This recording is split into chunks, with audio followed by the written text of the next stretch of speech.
coworker is asking you to get access to your spreadsheet. Well, this is really easy to do with Google Sheets. So you've got a few options. You can go under the file, under share, and share with others. Or also, one of the easier ways is to select in the top right-hand corner and select the share button.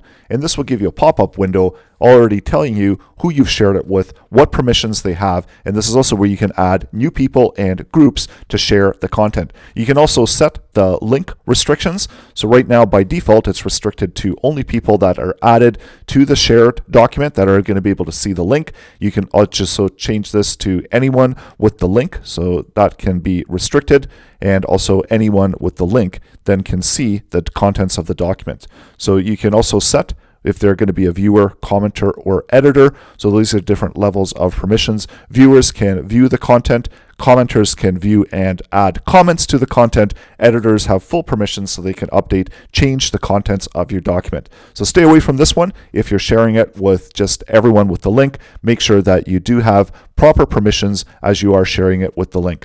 And one of the best ways to keep your document is to keep it restricted, and that way you can select who has access to it and individually select what type of access they have. You can only be one owner per document.